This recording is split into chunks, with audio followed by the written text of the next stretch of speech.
ফেসবুকের বিগেস্ট আপডেটের ভিডিওতে আপনাদের সবাইকে স্বাগতম জানাচ্ছি।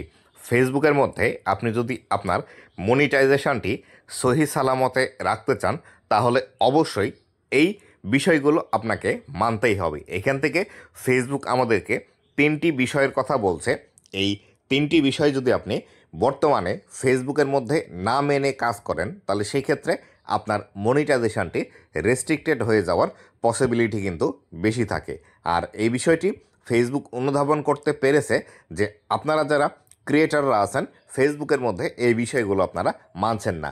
তার কারণে কিন্তু ফেসবুক এখান থেকে সতর্ক করার জন্য এই তিনটি বিষয় আমাদেরকে বলছে। তো বন্ধুরা, এই তিনটে বিষয় কি কি আমাদেরকে করতে হবে এবং কিভাবে এগুলো কাজ করবে আজকের এই ভিডিওটিতে এই বিষয়টি সম্পর্কে বিস্তারিত আলোচনা করব। তো আপনারা দেখতে পাচ্ছেন আমি ফেসবুকের যে অফিসিয়াল ফেসবুক পেজটি আছে ফেসবুক ফর ক্রিয়েটার, এই পেজের মধ্যেই আছে এবং এই পেজের মধ্যেই কিন্তু বিস্তারিতভাবে এই বিষয়গুলো এখান থেকে আমাদেরকে বলে দিয়েছে। তো বন্ধুরা, আপনি যদি আমার চ্যানেলে প্রথমবার এসে থাকেন অবশ্যই চ্যানেলটি সাবস্ক্রাইব করে দিয়ে পাশে আসা বেল নোটিফিকেশনটি অন করে দিবেন, যাতে করে ভবিষ্যতেও ফেসবুক রিলেটেড এমন আরও ইনফরমেটিভ কন্টেন্টগুলো আপনারা পেতে থাকেন। তো বন্ধুরা, এইখান থেকে যে বিষয়টি বলা হচ্ছে দেখুন, এখানে লেখা আছে FAQs মানে ফ্রিকোয়েন্টলি আস্কড কোশ্চেন, মানে ফেসবুক অটোমেটিক্যালি প্রশ্ন দেবে এবং এই প্রশ্নের উত্তর কী হবে ফেসবুক সেটি অটোমেটিক্যালি আমাদেরকে বলে দিবে। তো এখান থেকে নিচের দিকে লেখা আছে how to avoid getting demonetise, কিভাবে আপনি আপনার মনিটাইজেশনটি নষ্ট হওয়া বা চলে যাওয়ার হাত থেকে রক্ষা করতে পারবেন, বা এটি আপনারা কিভাবে এটি প্রোটেকশন দেবেন আপনার মনিটাইজেশনকে, সে বিষয়টি এখান থেকে বলে দিচ্ছে। তো এটি গেল আমাদের প্রথম পেজ। দ্বিতীয় পেজের মধ্যে যদি আমরা আসি তাহলে এখান থেকে লেখা আছে দেখুন, নাম্বার 1 যে কাজগুলো আমাদেরকে করা যাবে না, ভায়োলেটিং কমিউনিটি স্ট্যান্ডার্ড। ফেসবুকের যে কমিউনিটি গাইডলাইন আছে সেটি আমাদেরকে কখনোই ভঙ্গ করা যাবে না, তাহলে সেই ক্ষেত্রে আমাদের মনিটাইজেশনটি ডিমনিটাইজ হয়ে যাবে বা আমাদের রেস্ট্রিক্টেড হয়ে যাবে। তো এইখান থেকে একদম স্পেসিফিক্যালি কিছু বিষয় আমাদেরকে বলে দিয়েছে। দেখুন এখান থেকে যে বিষয়টি ফেসবুক আমাদেরকে বলছে, এখানে সর্বপ্রথম লেখা আছে হোয়াই ইট হ্যাপেন্স, কেন এটি হয়ে থাকে। Posting hate speech, violence, adult content or misinformation can get your content flagged and demonetize. তো এইখান থেকে ফেসবুক যে বিষয়টি বলছে যে পোস্টিং হেট স্পিচ মানে এমন কিছু নিষিদ্ধ শব্দ আছে যে শব্দগুলো আপনি ফেসবুকের মধ্যে পোস্ট করতে পারবেন না, বা আপনার ভিডিওর মধ্যে বলতে পারবেন না, বা আপনার ভিডিও টাইটেলের মধ্যে এই বিষয়গুলো রাখতে পারবেন না। এর মধ্যে যে বিষয়গুলো হতে পারে যেমন ধরুন খুন, ধর্ষণ, হত্যা, ডাকাতি বা এই জাতীয় আরও বেশি কিছু শব্দ আছে যে বিষয়গুলো আসলে সচরাচর মানুষের মুখে শুনতেও খারাপ লাগে, এই বিষয়গুলো আপনার ভিডিওর মধ্যে বলা যাবে না এবং আপনার টাইটেলের মধ্যেও এগুলো কিন্তু রাখা যাবে না। তারপরে ভায়োলেন্স লেখা আছে। ভায়োলেন্স বলতে যে বিষয়টি বোঝায় সেটি হলো মানুষে মানুষে মারামারি হচ্ছে, এই বিষয়ের ভিডিও আপনি দিতে পারবেন না। অথবা কোনো একটি পশু জবাই হচ্ছে, সেই পশু জবাইয়ের দৃশ্য আপনি ফেসবুকের মধ্যে দিতে পারবেন না।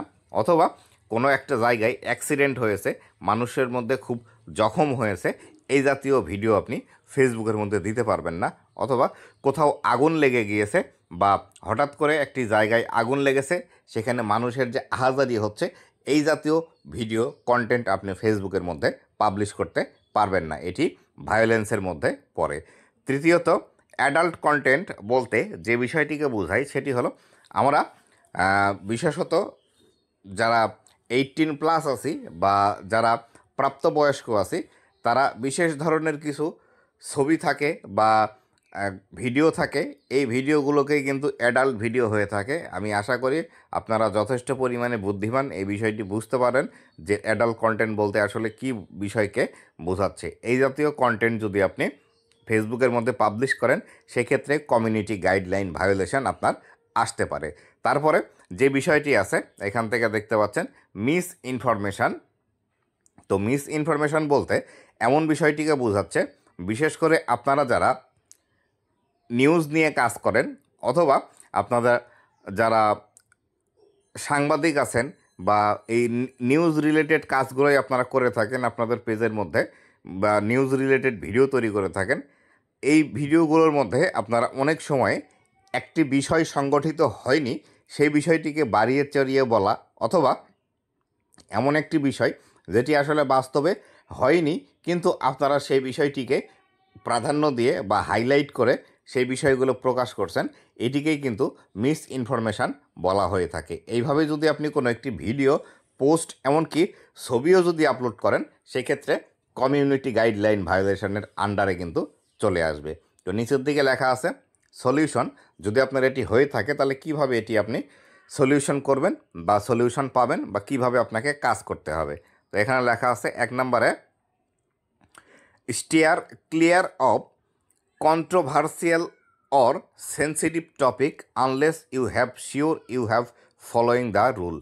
মানে ফেসবুক বলছে আপনাকে এমনভাবে ফেসবুকের মধ্যে কাজ করতে হবে যে টপিকগুলো কন্ট্রোভার্সিয়াল এবং সেন্সিটিভ, সেই বিষয়গুলো নিয়ে আপনাকে ভিডিও তৈরি না করাই বেশি ভালো, যদি আপনি এই বিষয়টি সম্পর্কে একদম ভালোভাবে না জেনে থাকেন। তো কন্ট্রোভার্সিয়াল যে বিষয়টি আছে সেটি হলো কোনো একটি বিষয় নিয়ে দ্বিমত আছে মানুষের মধ্যে, এই জাতীয় কন্টেন্ট আপনাকে তৈরি করা যাবে না। আর সেন্সিটিভ যে বিষয়গুলো আছে এই বিষয়ের দিকে আপনি যাবেন না। পরবর্তীতে 2 নম্বরে যে বিষয়টি আছে সেটি হলো not sure, use Facebook built in tools to check for violation before you post. তো ফেসবুকের মধ্যে অলরেডি কিছু এমন টুলস আছে যে টুলসগুলো আপনি ফেসবুকের মধ্যে কোনো একটি পোস্ট করার আগেই আপনাকে চেক করে দিবে যে এই পোস্টের মধ্যে কোনো প্রবলেম আছে কি না, বা এটি ফেসবুকের মধ্যে পোস্ট করলে প্রবলেম হবে কি না। এই টুলসগুলো আপনাকে ব্যবহার করার কথা বলছে। ইতিমধ্যেই আমরা কিন্তু এই টুলসগুলো অনেকেই দেখতে পাচ্ছি, যখন আমরা ফেসবুকের মধ্যে ভিডিও আপলোড করছি তখন কিন্তু দেখতে পাচ্ছি আমাদের কপিরাইট যে চেকের বিষয়টি আছে সেটি এখান থেকে আমাদেরকে দেখাচ্ছে। আবার অনেক সময় আমরা যখন আমাদের ফেসবুক অ্যাপ থেকে ভিডিও আপলোড করি সেখানে আমাদের ভিডিওর মধ্যে কোনো প্রবলেম আছে কি না এই বিষয়গুলোও কিন্তু চেক করে আমাদেরকে দিচ্ছে ফেসবুক অটোমেটিক্যালি। তো এখান থেকে গেল 1 নাম্বার। তো 2 নম্বরে এসে আমরা যে বিষয়টি দেখতে পাচ্ছি এখানে ফেসবুক যে বিষয়টির প্রাধান্য দিয়েছে সেটি হলো কপিরাইট ইস্যু। তো কপিরাইট ইস্যুর যে বিষয়গুলো আছে এই বিষয়গুলো কিন্তু অবশ্যই আমাদেরকে মানতে হবে যদি আমরা ফেসবুকের মধ্যে মনিটাইজেশন টিকিয়ে রাখতে চাই। তো নিচের দিকে এখানে লেখা আছে হোয়াই ইট হ্যাপেন্স, কেন এটি হয়ে থাকে। দেখুন, using music, videos, images or any media you don't own or have right to can lead to demonetisation. তো এখান থেকে ফেসবুক যেটি বলছে, আপনি আপনার ভিডিওতে মিউজিক অথবা অন্য কারো ভিডিও অথবা ইমেজ যদি আপনার কন্টেন্টের মধ্যে ইউজ করেন সেক্ষেত্রে আপনার কপিরাইট ইস্যু আসতে পারে, আর কপিরাইট ইস্যু আসলে আপনার মনিটাইজেশন কিন্তু রেস্ট্রিক্টেড হয়ে যাবে।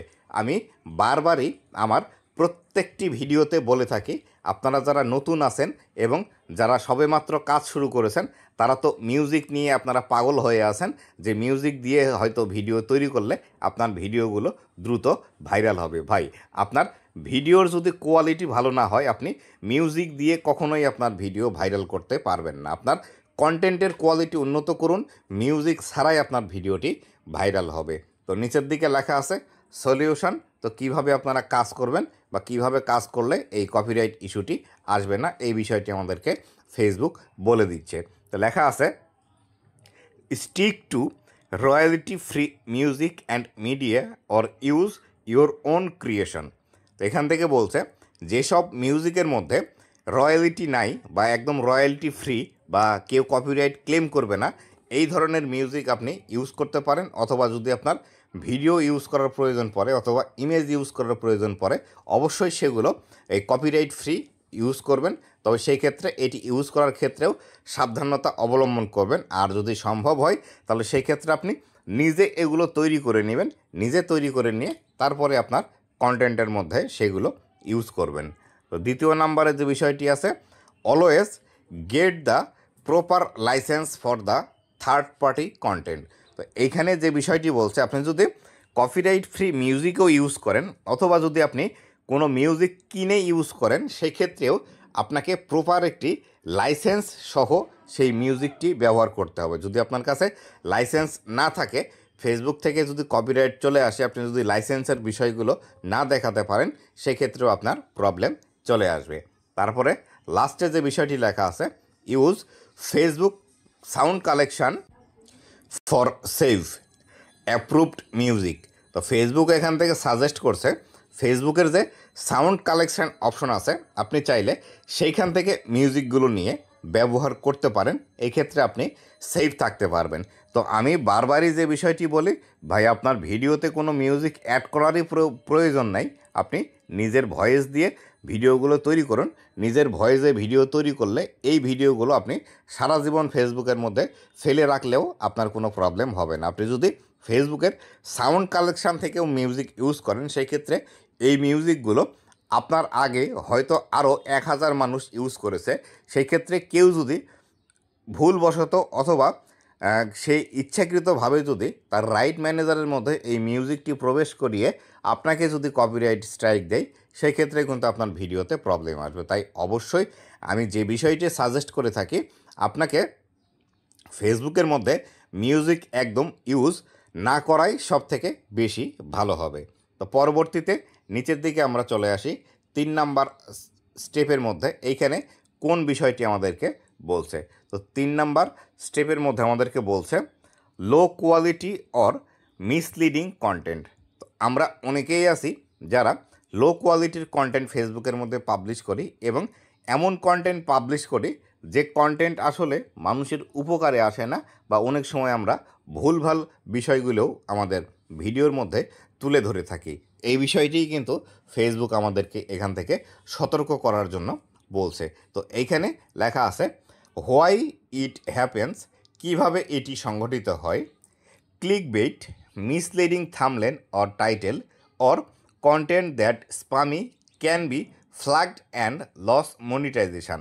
তো এখান থেকে বলছে আপনি যদি আপনার থাম্বনেলটি ক্লিকবেট করেন, তো ক্লিকবেট বলতে যে বিষয়টিকে বোঝাচ্ছে সেটি হলো আপনি আপনার ভিডিওতে এমন কোনো বিষয় দেখিয়েছেন, কিন্তু আপনার থাম্বনেলের মধ্যে সেই বিষয়টি নাই। আপনি আপনার থাম্বনেলটি আরও বেশি আকর্ষণীয় করার জন্য আপনার থাম্বনেলের মধ্যে এমন কিছু বিষয় দিয়েছেন যাতে করে দর্শকরা আপনার ভিডিওটি দেখতে আগ্রহ প্রকাশ করে, এবং সেইভাবে আপনি ভিডিওটি তৈরি করেছেন।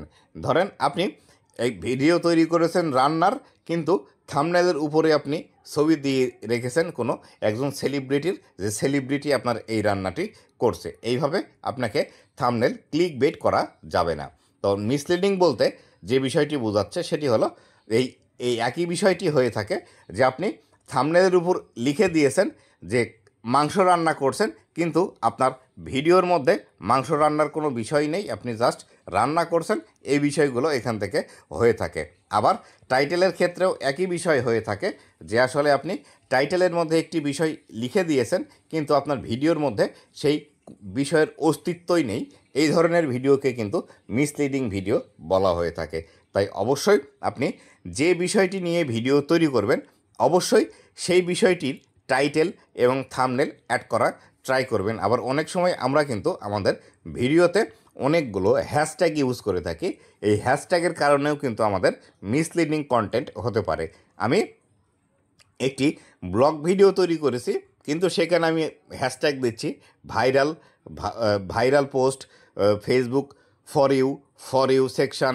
এই বিষয়ে আমি বারবারই আপনাদেরকে কিন্তু নিষেধ করি যে আপনি যখন আপনার ভিডিওতে হ্যাশট্যাগ ইউজ করবেন, আপনার ভিডিওটির হ্যাশট্যাগ সর্বোচ্চ 3 থেকে 5টি ইউজ করার ট্রাই করবেন। তবে 3টি ইউজ করলে ভালো। এক্ষেত্রে একটি হ্যাশট্যাগ দিবেন আপনার ভিডিওর যে টাইটেল দিবেন সেটি, আরেকটি হ্যাশট্যাগ দিবেন আপনার পেজের যে নাম আছে সেটি, এবং আরেকটি হ্যাশট্যাগ দিবেন আপনি কী বিষয়ে ভিডিওর মধ্যে কথা বলেছেন এটি। এই 3টি হ্যাশট্যাগ দিলেই যথেষ্ট। আপনি অযথাই আপনার মন মতো 15টি, 20টি, 30টি করে হ্যাশট্যাগ দিবেন। এই ধরনের কাজ করলেও কিন্তু এটি মিসলিডিংয়ের আন্ডারে পড়ে যাবে। আশা করি বিস্তারিত বিষয়টি বুঝতে পেরেছেন। তো সলিউশনের এখানে কোন বিষয়টি বলছে বা কিভাবে আমাদেরকে কাজ করতে হবে ফেসবুক, দেখুন, focus on creating original content that provide real value. এই বিষয়টি আমি আমার এখন প্রায় প্রত্যেকটি ভিডিওতেই কিন্তু আমি বলে থাকি যে এখন যদি আপনি ফেসবুকের মধ্যে সফলতা পেতে চান এবং সারা জীবন যদি আপনি ফেসবুকের মধ্যে টিকে থাকতে চান, অবশ্যই আপনাকে নিজের অরিজিনাল কন্টেন্ট তৈরি করতে হবে। অরিজিনাল কন্টেন্ট ছাড়া বর্তমানে ফেসবুকের মধ্যে আপনি টিকে থাকতে পারবেন না। আর অবশ্যই আপনি যে কন্টেন্টটি তৈরি করবেন সেই কন্টেন্টের মধ্যে যাতে এমন কিছু বিষয় থাকে যেটি আপনি আপনার দর্শকদেরকে প্রোভাইড করতে চাচ্ছেন। আপনি আপনার ভিডিওর মধ্যে কোনো একটি বিষয় মানুষকে শেখাচ্ছেন, অথবা কোনো একটি ইনফরমেশান দিচ্ছেন, বা কোনো একটি টিউটোরিয়াল তৈরি করেছেন যেটি দেখে মানুষের উপকার হবে, অথবা আপনি এমন ভিডিও তৈরি করলেন আপনার ভিডিওটি দেখে মানুষজন টাইম পাস করবে, অথবা আপনার ভিডিওটি দেখে তারা মজা পাবে। এই বিষয়টি আপনাকে অবশ্যই ইনশিওর করতে হবে যে আপনার ভিডিও দেখে মানুষরা কোনো না কোনো কিছু একটি বিষয় পাবে। এই বিষয়ে যদি আপনি ইনশিওর করতে না পারেন, আপনার ভিডিও কখনোই ভালো হবে না এবং আপনার ভিডিও থেকে আপনি কখনোই সফলতা পাবেন না। এই বিষয়টি 100% মনে রাখবেন। আর আপনি যদি মনে করে থাকেন বিভিন্ন চাইনিজ অ্যাপ থেকে ভিডিও নিয়ে এসে আপলোড দিয়ে ইনকাম করবেন, ডুয়েট ভিডিও করবেন, বা বিভিন্ন চাইনিজ অ্যাপের ভিডিওগুলো নিয়ে এসে আপনি সেখানে ভয়েস ওভার দিয়ে সেই ভিডিওটি ফেসবুকে পাবলিশ করে দিবেন, দিয়ে এখান থেকে ইনকাম জেনারেট করবেন, এই বিষয়গুলো আসলে এখন আপনাকে ভুলে যেতেই হবে। কেননা ডুয়েট ভিডিওর ইনকামও কিন্তু বর্তমানে একদমই কমিয়ে দিয়েছে। আগে যেখানে একটি ডুয়েট ভিডিওতে 10 million, 15 million, 20 million, 50 million views যেত, এখন যারা ডুয়েট ভিডিও তৈরি করে তাদের ভিডিওতে 10,000, 5,000, 20,000, 1 লাখ, সর্বোচ্চ 1 মিলিয়ন পর্যন্ত যাচ্ছে, যারা খুব ভালো এডিটিং করে এবং দীর্ঘদিন থেকে কাজ করে যাচ্ছে। তাই অবশ্যই ভাই আমি আপনাদেরকে বলবো, আপনি নিজেকে একটি ব্র্যান্ড হিসেবে তৈরি করুন, যাতে করে আপনার উপস্থিতি ভিডিওতে থাকলেই যেন আপনার ভিডিওটি দর্শকরা দেখে। এই অন্যের ভিডিও কপি করে নিয়ে এসে অন্য কোথাও থেকে ভিডিও নিয়ে এসে অর্ধেক সেই ভিডিও অর্ধেক আপনার ভিডিও এইভাবে অ্যাড করে কখনোই ভাই একজন সফল কন্টেন্ট ক্রিয়েটর হওয়া যায় না। নিজে ভিডিও তৈরি করুন, হয়তো সফলতা পেতে একটু সময় লাগবে, কিন্তু যখন আপনি সফলতা পেতে শুরু করবেন সেই সফলতা একদম ধীরে ধীরে উপরের দিকে উঠতেই থাকবে এবং সারা জীবন এখান থেকে আপনি ইনকাম জেনারেট করতেই থাকবেন। তাই অবশ্যই নিজের কন্টেন্টে ফোকাস করুন এবং ভালো ভালো কন্টেন্ট আপনারা তৈরি করুন। ইদানিং সময়ে আমি যে বিষয়গুলো দেখছি সেটি হলো, এমন কিছু কন্টেন্ট ক্রিয়েটর আছে তাদের ফেসবুক পেজের মধ্যে মনিটাইজেশনও আছে, তারা এমনভাবে ভিডিও তৈরি করে তাদের ভিডিওর দৈর্ঘ্য 7 সেকেন্ড, 8 সেকেন্ড, 10 সেকেন্ড, এমনভাবে ভিডিও তৈরি করছে, ভাই আমি আজকে এখানে এসেছি, এইভাবে এখান থেকে ভিডিও ছাড়লেই ফর ইউতে চলে যাবে, ভিডিওর টপিকই শেষ। ভাই এই ধরনের ভিডিও দিয়ে কখনো ফেসবুক থেকে সফলতা পাবেন না। আবার আমার কিছু বোনেরা আছেন যারা রান্নার ভিডিও তৈরি করে, রান্নার ভিডিও এমনভাবে তৈরি করে, চুলার উপর কোনো একটি তরকারি তারা রান্না করছে বা সবজি রান্না করছে, চুলার উপর সেইগুলো ফুটছে, তার একটি ভিডিও ক্লিপ নিয়ে 7 সেকেন্ড, 8 সেকেন্ড, 10 সেকেন্ড এইভাবে ভিডিও তৈরি করে ফেসবুকে পাবলিশ করে দিচ্ছে। ভাই এইভাবে ভিডিও তৈরি করে কখনোই আপনি একজন সফল কন্টেন্ট ক্রিয়েটর হতে পারবেন না। আপনি যদি রান্নার ভিডিও তৈরিই করেন তাহলে সেই ক্ষেত্রে শর্ট ভিডিও তৈরি করলেও একদম রান্নার ভিডিও, আপনি কিভাবে মশলা তৈরি করলেন, কিভাবে আপনি চুলার জাল জ্বলালেন, কিভাবে আপনি চুলাতে রান্না বসাচ্ছেন, কতক্ষণ ধরে ফুটাতে হবে, কোন কোন মশলা কত পরিমাণে দিতে হবে, এইভাবে দিয়ে আপনি ভিডিও তৈরি করেন, এই ভিডিওগুলোর কোয়ালিটি বজায় থাকবে।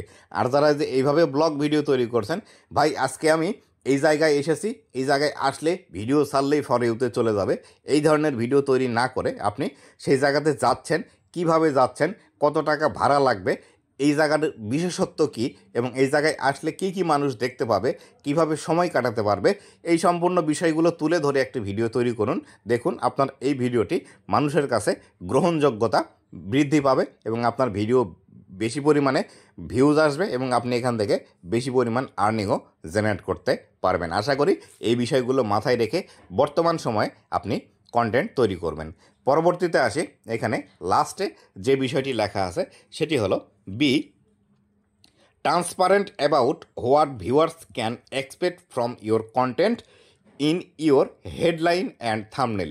তো এইখান থেকে যে বিষয়টি বলছে যে আপনি এমনভাবে আপনার ভিডিওর টাইটেল এবং থাম্বনেল তৈরি করুন যাতে করে দর্শকরা দেখা মাত্রই বুঝতে পারে আপনার এই ভিডিওটি দেখলে তারা কোন বিষয়টি পাবে এবং এখান থেকে তাদের কি কি বেনিফিট আসতে পারে, বা এই ভিডিওটি দেখে তারা কি পাবে। আপনার ভিডিও দেখে ইনফরমেশান পাবে, নাকি কোনো বিষয় শিখতে পারবে, নাকি কোনো একটি নতুন বিষয় তারা জানতে পারবে, নাকি এখান থেকে এন্টারটেনমেন্ট পাবে, নাকি এখান থেকে তারা মজা নিয়ে সময় কাটাতে পারবে, এই বিষয়গুলো আপনাকে আপনার ভিডিও এবং আপনার টাইটেল এবং আপনার থাম্বনেলের মাধ্যমে দর্শকদেরকে আগে থেকেই বুঝিয়ে দিতে হবে, যাতে করে দর্শকরা খুব ভালোভাবে বুঝতে পারে, যাতে করে দর্শকের মধ্যে কোনো কনফিউশন না থাকে। আর যে বিষয়টি আপনাদেরকে বললাম, কন্টেন্ট ইজ দ্য কিং। আপনি যদি কন্টেন্ট ভালো করতে না পারেন, সেই ক্ষেত্রে আপনি কখনোই সফলতা পাবেন না, মনিটাইজেশন পাওয়ার পরেও ইনকাম পাবেন না এবং মনিটাইজেশন আপনি ধরে রাখতে পারবেন না। আশা করি এখন পর্যন্ত যদি আমার এই ভিডিওটি আপনারা দেখে থাকেন, অবশ্যই একটি কমেন্ট করে যাবেন যে আসলে আমি যে কথাগুলো বললাম, এই কথাগুলো আসলে আপনাদের কাছে কোনো ভ্যালু আছে কি না, এবং এই বিষয়গুলো মেনে আপনারা যদি কাজ করে থাকেন, 7 দিন যদি কাজ করেন, 7 দিন পরে এসে আমাকে এই ভিডিওতে কমেন্ট করে যাবেন যে আসলে এই কথাগুলো মেনে কাজ করে আপনি উপকারিতা পেয়েছেন। তো বন্ধুরা, এই ছিল আজকের ভিডিওটি কেমন লেগেছে অবশ্যই জানাবেন, এবং ভবিষ্যতে ফেসবুক রিলেটেড এমন আরও ইনফরমেটিভ কন্টেন্টগুলো পাওয়ার জন্য অবশ্যই আমার ফেসবুক পেজ এবং ইউটিউব চ্যানেলের সাথেই থাকবেন। ধন্যবাদ সবাইকে।